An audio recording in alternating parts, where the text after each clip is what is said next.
नमस्कार दोस्तों, बहुत शॉकिंग न्यूज है। वर्ल्ड का पहला आर्टिफिशियल इंटेलिजेंस हॉस्पिटल चाइना ने खोल दिया। यानी कि चाइना ने रिप्लेस कर दिए हैं डॉक्टर्स को और एक दिन में 10-10 हजार पेशेंट वो जो डॉक्टर हॉस्पिटल है वो पूरा कर रहा है। और ये जो एंड ऑफ ह्यूमन मेडिसिन है, क्या ये वो टाइम आ गया है? इतना ज्यादा ये मेडिकल लाइन को आगे ले गए हैं कि जिसका मुकाबला कोई दुनिया में कर नहीं सकता। आज इसको मैं दिखाता हूं आपको, विद वीडियो दिखाऊंगा कि क्या हो रहा है। आप सोच के देखिए दोस्तों कि एक हॉस्पिटल यहां पर जहां पर एक सिंगल डॉक्टर नहीं है जो काम करता हो, और बिना डॉक्टर के 10,000 पेशेंट्स खुशी खुशी वो घर भी जा रहे हैं and they are being treated in few minutes. 24 घंटे ये काम करते हैं ये डॉक्टर्स। हॉस्पिटल का नाम है एजेंट हॉस्पिटल। ये जो हॉस्पिटल है ये वर्ल्ड का पहला एआई रन हॉस्पिटल है और ये किसी सिलिकॉन वैली ने, यूरोप ने, अमेरिका ने नहीं बनाया। ये बीजिंग की एक यूनिवर्सिटी है, सिंगुआ यूनिवर्सिटी, जिन्होंने ये बनाया है। कोई स्टेथोस्कोप नहीं है किसी के हाथ में, कोई सर्जन नहीं है, कुछ नहीं है, कोई सुइयां नहीं है, जस्ट आर्टिफिशियल इंटेलिजेंस। और रिजल्ट्स क्या है? रिजल्ट्स शॉकिंग है, रेवोल्यूशनरी है और टेरिफाइंग है। आप वो चीज वॉच कर रहे हैं कि भाई चाइना में जो ये पावरफुल इन्होंने बना दिया एक सिस्टम, जिसको मैं बोलता हूं चाइना का न्यूएस्ट वेपन है एआई डॉक्टर्स। वेपन इसलिए बोल रहा हूं क्योंकि चाइना का प्लान है कि वो सारे दुनिया के जो हॉस्पिटल्स हैं उनको वो टेक ओवर कर ले, क्योंकि इन डॉक्टर्स का कोई मुकाबला कर नहीं सकता। दोस्तों, जो राइज है एजेंट हॉस्पिटल का, वो कुछ और बताता है। वो ये भी बताता है कि चाइना जो अब रिसर्च में काम करना शुरू कर दिया, अब ये सिर्फ कॉपी पेस्ट नहीं कर रहे। ये हॉस्पिटल्स पूरे दुनिया में एआई हॉस्पिटल कहीं भी नहीं है, और ये डेवलप कर दिया चाइना की एक यूनिवर्सिटी ने, एजेंट हॉस्पिटल। और ये मॉडल किया गया, बिल्कुल इसका जो डिजाइन है एक रियल हॉस्पिटल की तरह है, लेकिन ये पूरा का पूरा एग्जिस्ट करता है वर्चुअल वर्ल्ड में। ये कोई सिमुलेशन नहीं है, सेल्फ इवॉल्विंग है, सेल्फ लर्निंग है और एआई पावर्ड मेडिकल इकोसिस्टम है।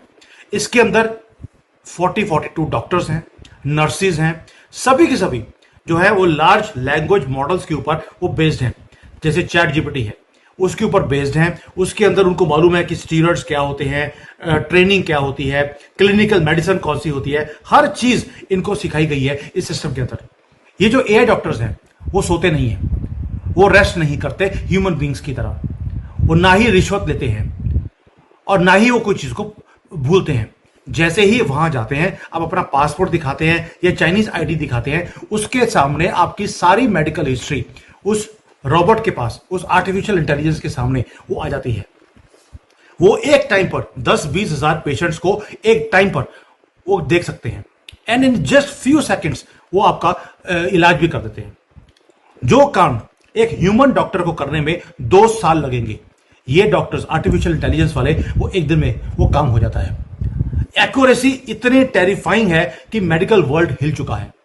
और यहां पर माइंड बॉगलिंग चीज क्या है कि जब इनके साथ इन एआई डॉक्टर्स का टेस्ट लिया गया, जैसे मेडिकल टेस्ट होता है, तो 93% से ज्यादा इनके मार्क्स आ गए, जो कि एक फाइनल ईयर का जो मेडिकल स्टूडेंट है उससे भी बेटर मार्क्स आर्टिफिशियल इंटेलिजेंस के डॉक्टर्स ने लेकर आ गए। और हो क्या रहा है, ये जो डॉक्टर्स हैं ये हर रोज सीखते जा रहे हैं। पहले वो डायग्नोस करते हैं, फिर प्रिस्क्रिप्शन देते हैं लोगों को, उसके बाद उसका जो रिजल्ट आता है उसके बाद फॉलो अप केयर भी ये एआई डॉक्टर्स ये कर रहे हैं। कोई बर्नआउट नहीं है, कोई थकता नहीं है, कोई बायस नहीं है कि सामने हिंदू है कि मुसलमान है, जो आ गया वो पेशेंट है। और कोई भी गलत प्रैक्टिसेस नहीं की जाती, क्योंकि आर्टिफिशियल डॉक्टर्स हैं, वो जो डेटाबेस है उसी के बेस पे वो काम करता रहेगा। अगर आप पेशेंट हैं तो आपको लगेगा आप तो जन्नत में आ गए। क्यों? क्योंकि आपको मालूम है कि मुझे परफेक्ट सॉल्यूशन मिलने वाला है इस डॉक्टर से। लेकिन अगर आप डॉक्टर हैं तो आपको लगेगा भाई आप तो अब एक्सटेंट हो गए, आपकी जरूरत ही नहीं है डॉक्टर्स की। यानी कि पहले तो आपको देखिए आर्टिफिशियल इंटेलिजेंस ने आकर कितने लोगों की जॉब ले ली, अब ये आर्टिफिशियल इंटेलिजेंस के डॉक्टर भी आ गए। जजेस में ऑलरेडी एक वीडियो बनाया था कि कैसे चाइना के अंदर जो जज है वो भी रोबोट बैठा हुआ है। पहली हियरिंग में वो दोनों पार्टीज का वो केस सुनता है और जजमेंट दे देता है उसी वक्त। वैसे ही अब आर्टिफिशियल इंटेलिजेंस के अब ये आ गए हैं, डॉक्टर्स आ गए हैं। दोस्तों, ये कोई टेक्नोलॉजिकल एक्सपेरिमेंट नहीं है, ये स्ट्रेटेजिक एक मैसेज है। पहले चाइना ने इलेक्ट्रिक व्हीकल्स में काम किया, सोलर पैनल में काम किया, अब हॉस्पिटल पे काम कर रहा है। और मैं कब से बोल रहा हूं आपको कि चाइना का इंटरेस्ट नहीं है छोटे मोटे प्रोडक्ट बनाने में। वो artificial intelligence, robotics, space technology, हथियार, इनों में, इस चीजों में वो काम कर रहा है। अभी उसकी टेक्नोलॉजीज अगर आपको लगती है कि कम है, आहिस्ता आहिस्ता वो भी इवॉल्व हो जाएगी। आज टेस्ला को मात दे दी इलेक्ट्रिक व्हीकल्स ने चाइना ने। चाइना चाहता है कि वो डोमिनेट करे मेडिकल टेक्नोलॉजी के अंदर, इसलिए उसने एआई को यूज किया। दोस्तों, लास्ट ईयर स्टैनफोर्ड ने हेडलाइंस बनाई थी जब उसने एआई टाउन बनाया था एक, लेकिन चाइना ने उसको एक स्टेप अहेड ले गए